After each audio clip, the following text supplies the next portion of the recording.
Assalamualaikum warahmatullahi wabarakatuh.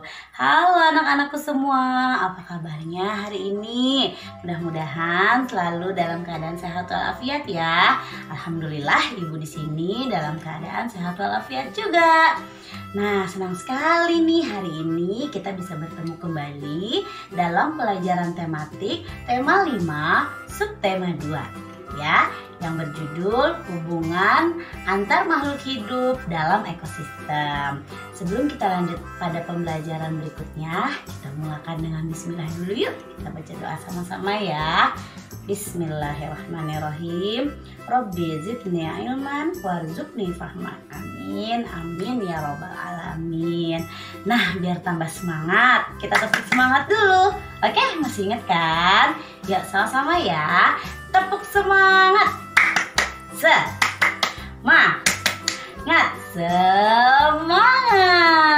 Oke, terima kasih. Nah, anak-anak hebat, sekarang kita tepuk hebat dulu ya. Masih ingat kan tepuk hebat? Yuk sama-sama ya. Tepuk hebat.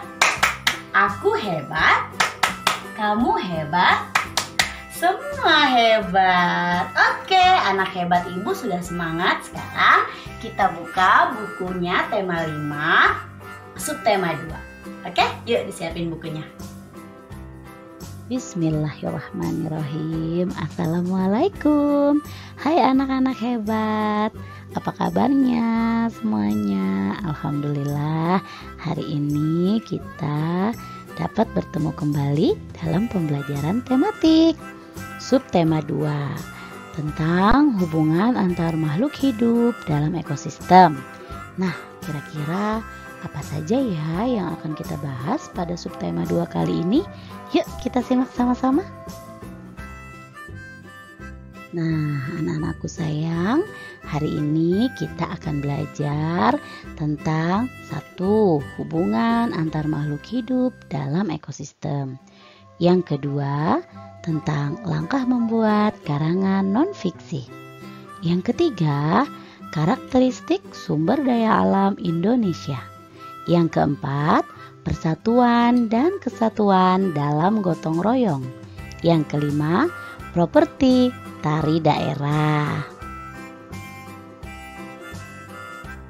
Nah, untuk pertama-tama ibu akan menjelaskan peran makhluk hidup dalam rantai makanan. Ya, di sini ibu akan menjelaskan tentang ekosistem. Apa itu ekosistem?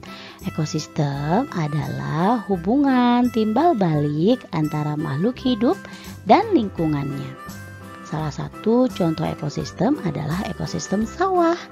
Dalam ekosistem terdapat rantai makanan.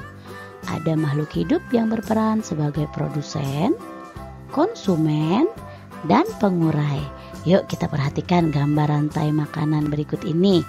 Kita lihat ya. Di sini ada padi bertindak sebagai produsen. Kemudian di konsumen tingkat 1 ada belalang. Nanti padi ini dimakan oleh belalang. Kemudian di atasnya lagi ada konsumen tingkat 2, yaitu burung pipit. Nanti belalang ini akan menjadi makanannya burung pipit. Di atasnya lagi ada konsumen tingkat 3, yaitu ular, di mana ular ini nanti akan memangsa si burung pipit ini. Nah, ular ini pun dia akan dimangsa oleh konsumen puncak. Di sini adalah burung elang.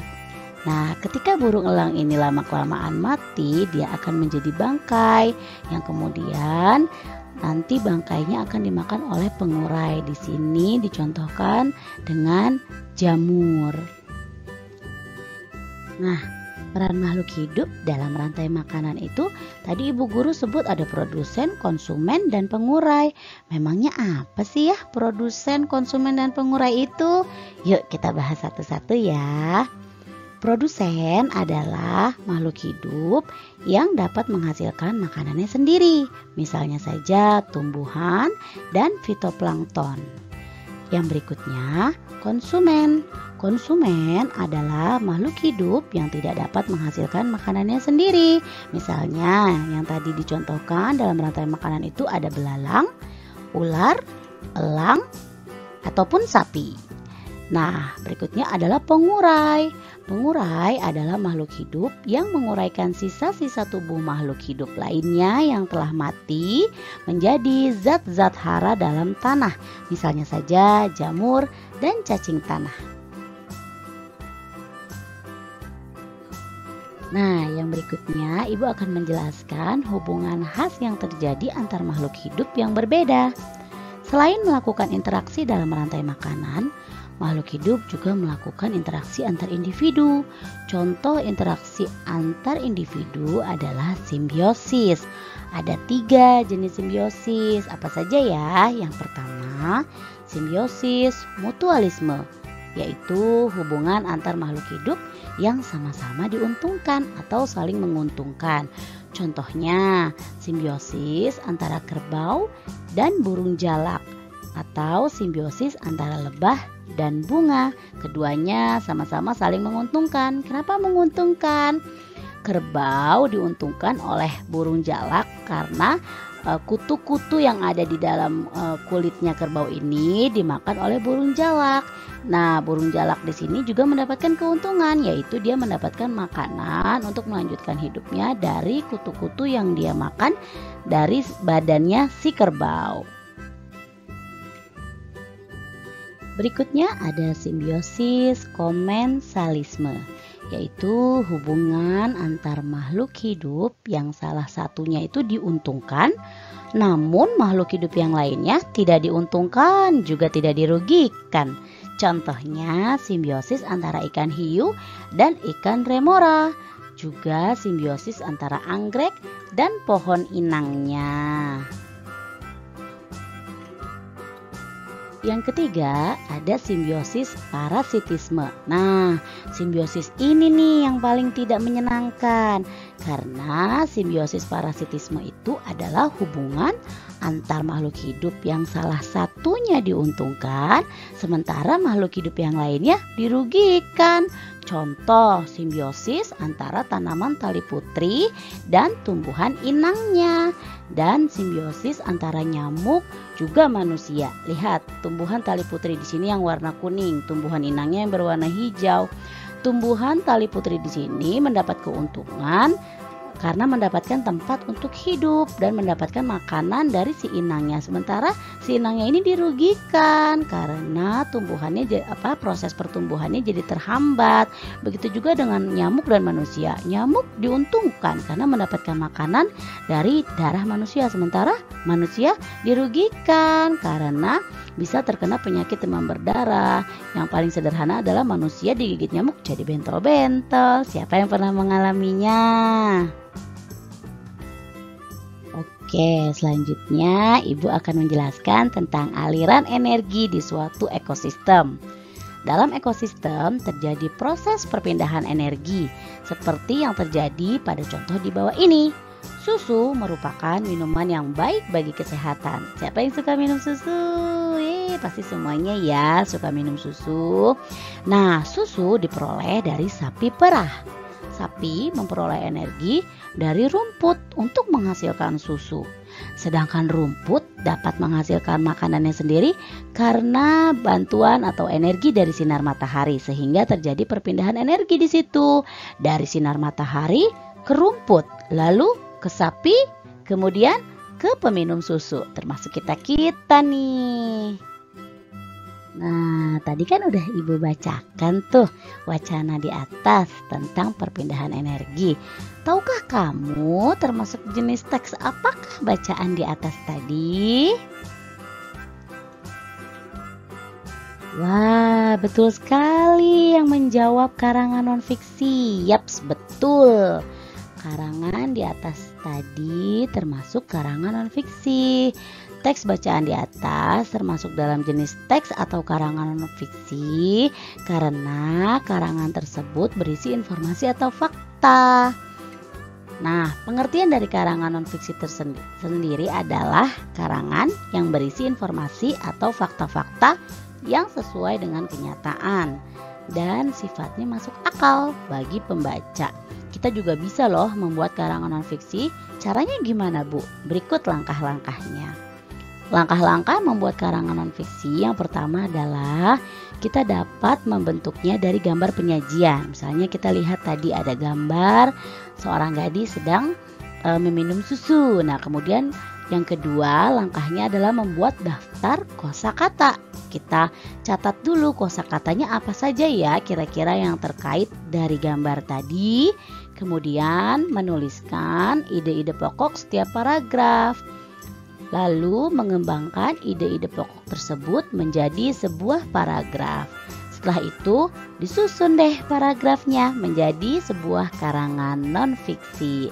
Mudah bukan? Nanti kita coba di rumah ya. Oke, sekarang ibu punya sebuah gambar nih. Udah lama ya kita nggak jalan-jalan. Karena corona ini kita terpaksa jadi di rumah aja deh. Tapi nggak apa-apa, kita bisa mengamati gambar yang ada di sini. Coba kalian perhatikan gambar di samping. Penampakan alam apa ya yang nampak pada gambar? Ibu dengar tuh ada yang jawab sawah.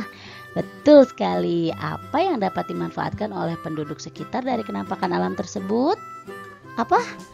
Padi. Wah, betul sekali. Iya, betul. Sawah ini memang akan menghasilkan padi nantinya. Nah, memangnya apa sih Bu kenampakan alam itu? Kenampakan alam adalah segala sesuatu yang nampak di permukaan bumi atau alam. Kenampakan alam dapat memberikan keuntungan bagi masyarakat berupa sumber daya alam. Hayo, kalau yang ini gambar apa ya? Apa? Gunung. Iya, betul sekali. Ini adalah sebuah kenampakan alam dataran tinggi. Kenampakan alam di Indonesia meliputi wilayah daratan dan perairan. Selain pegunungan yang indah, Indonesia juga dikenal sebagai negara agraris loh, karena memiliki lahan pertanian yang sangat luas. Mayoritas penduduk Indonesia bermata pencaharian sebagai petani. Tahukah kalian bahwa sistem pertanian di Indonesia itu banyak jenisnya loh. Yang pertama, sistem pertanian sawah. Sistem pertanian sawah terdiri atas dua jenis, yaitu sistem irigasi dan sistem non-irigasi. Apa bedanya, Bu? Sistem sawah irigasi memperoleh pengairan dari sistem irigasi. Irigasi itu artinya pengairan, Nak. Nah, kalau sawah non-irigasi adalah sawah yang mengandung pengairan dari air hujan atau air sungai. Contohnya sawah tada hujan, lebak, bencah, dan sawah agogo.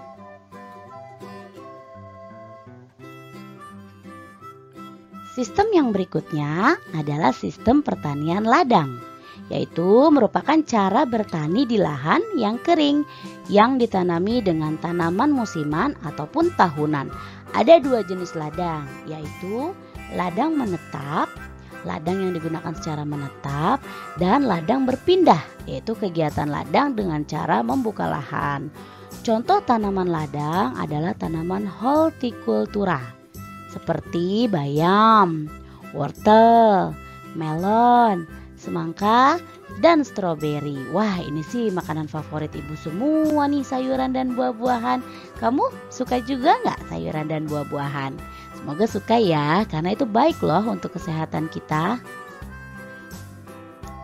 Yang ketiga, sistem pertanian tegalan adalah daerah pertanian dengan lahan kering yang bergantung pada pengairan air hujan. Ciri-cirinya adalah ditanami tanaman musiman atau tahunan. Kemudian bentuk permukaan tanahnya tidak rata sehingga sulit dibuat irigasi. Saat kemarau, tanahnya kering dan sulit ditanami. Contoh dari pertanian tegalan ini seperti jagung, ketela pohon, kedelai, dan kacang-kacangan. Masya Allah, luar biasa ya. Negara kita sistem pertaniannya aja banyak sekali, karena memang kenampakan alam yang dimiliki oleh Indonesia itu sangat beragam.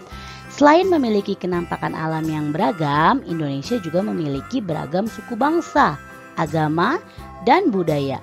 Salah satu budaya yang sudah melekat dalam keseharian masyarakat Indonesia adalah gotong royong. Gotong royong adalah bekerja bersama-sama dalam menyelesaikan suatu pekerjaan. Kira-kira bermanfaat nggak sih, Bu? Gotong royong itu? Oh, sangat tentunya ya. Tentunya sangat bermanfaat sekali. Di antaranya, manfaat gotong royong adalah dapat memperkokoh rasa persatuan dan kesatuan. Yang kedua, mempererat tali persaudaraan. Yang ketiga, meringankan pekerjaan sehingga cepat selesai. Iya dong, kan dikerjakan bareng-bareng. Kemudian yang keempat, menumbuhkan solidaritas dan kebersamaan antar sesama. Yang kelima, meringankan kesulitan orang lain. Begitu juga dengan semangat kekeluargaan. Memiliki 3 manfaat. Yang pertama, meningkatkan persatuan dan kesatuan. Yang kedua, hubungan antar masyarakat pun terjalin lebih harmonis, lebih aman, dan tentram. Yang ketiga, kebersamaan antar masyarakat dapat terjaga dengan baik. Indah bukan jika kita bisa hidup bersama-sama dalam kekeluargaan dan semangat gotong royong. Yuk kita terapkan dalam kehidupan sehari-hari. Oke, nah, salah satu kebudayaan Indonesia selain gotong royong juga berbentuk dalam tarian daerah, di mana tarian-tarian tersebut menggunakan tumbuhan dan hewan sebagai inspirasinya yang didukung oleh berbagai macam properti daerah. Properti daerah? Apa ya properti daerah itu? Maksudnya properti tari daerah. Properti tari daerah itu adalah perlengkapan yang digunakan saat menari. Misalnya saja kostum, kemudian kipas, selendang, dan mahkota. Seperti yang ada dalam 2 gambar ini nih. Ada tarian bedrong lesung dan tarian panen. Ini menceritakan tentang tumbuhan nih, karena bedrong lesung itu gambarnya sedang menumbuk padi. Padi kan tumbuhan ya, dan juga ini tarian panen padi. Nah, properti yang digunakan coba kalian perhatikan. Ya, para penari di sini menggunakan kostum pakaian daerah wanita, yang ini pakaian daerah pria. Tuh ada yang pria dengan berbaju hitam. Kemudian ada para wanita sedang memegang alu atau pemukul padi. Nah, di tarian panen juga sama kostumnya, kita lihat sangat beragam ya warnanya. Kemudian ada topinya juga, topi petani. Nah, kira-kira seperti itulah yang dimaksud dengan properti tari daerah. Mudah-mudahan apa yang Ibu sampaikan hari ini dapat bermanfaat untuk kalian semua. Ya, kurang lebihnya Ibu mohon maaf. Mudah-mudahan pembelajaran kita kali ini dapat bermanfaat untuk menambah khasanah ilmu pengetahuan kalian. Billahi taufiq wal hidayah. Wassalamualaikum warahmatullahi wabarakatuh. Sekian dan terima kasih. Dadah, sampai bertemu lagi. Alhamdulillahirrabbilalamin. Pembelajaran kita hari ini telah selesai. Tadi kita telah membahas apa saja, Nak? Ada 5. Coba ulangi. Yang pertama, kita telah membahas tentang hubungan antar makhluk hidup dalam ekosistem. Tadi kita juga udah belajar ya tentang simbiosis. Kemudian kita juga telah belajar tentang teks non-fiksi ya. Nah, teks yang berisi fakta-fakta. Kemudian kita juga telah belajar tentang kenampakan alam di Indonesia yang sangat beragam. Kemudian selanjutnya kita membahas tentang manfaat gotong royong yang menjadi ciri khas dari bangsa kita. Dan terakhir kita telah membahas tentang properti tari daerah. Mudah-mudahan apa yang kita pelajari hari ini dapat bermanfaat untuk menambah hasanah ilmu pengetahuan kita. Kurang lebihnya Ibu mohon maaf apabila ada kekurangan. Kalau kalian ada yang belum difahami, jangan sungkan untuk bertanya kepada Bapak Ibu guru ya. Billahi taufiq wal hidayah. Wassalamualaikum warahmatullahi wabarakatuh. Dah, sampai ketemu lagi.